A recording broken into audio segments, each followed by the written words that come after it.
Alright, again, Movie Club. It is the review for the movie The Prince of Persia, The Sands of Time. And this movie is pretty boring and predictable. That's the best way I can describe this. Uh, I'll get the acting out of the way first. There's, nothing that blows you away in this movie. Jake Gyllenhaal is a good actor, and he does a pretty fine job. I don't even remember the princess all that much, except for her annoyingness at the beginning.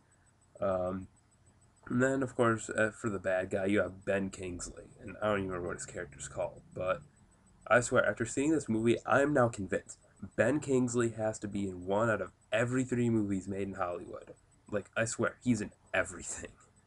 And it's like, maybe it's just because I've been running into a lot of movies he's been in lately, but it just seems like, honestly, he's in so many things. Uh, as far as the story goes, it's your basic, rescue story. Obviously, they try to throw a couple twists in where it's like, oh man, it was his brother. No, wait, it was really Ben Kingsley. Um,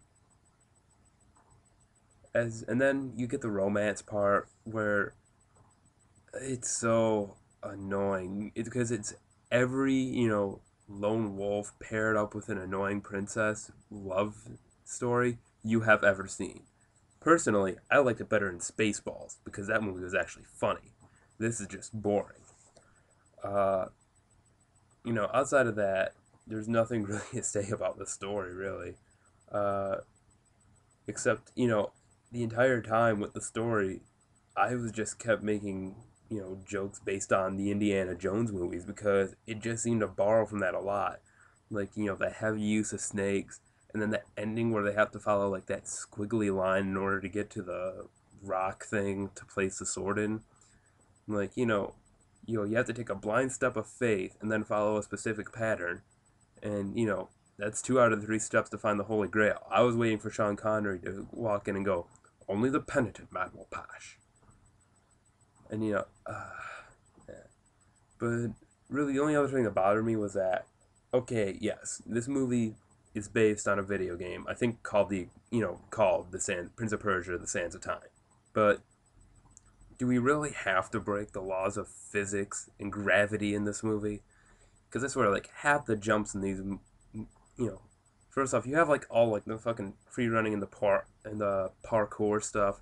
Whatever, I don't mind that because people can actually do that stuff.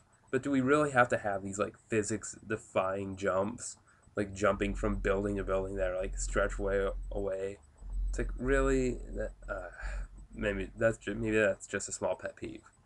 Uh, so pretty much, it's a it's gonna be a forgettable movie. You're not really gonna remember much, unless you want to see Jake Gyllenhaal shirtless. And I know there's an audience out there for that. So if you want to see him shirtless, you'll like it. You'll enjoy it. Otherwise, I pass.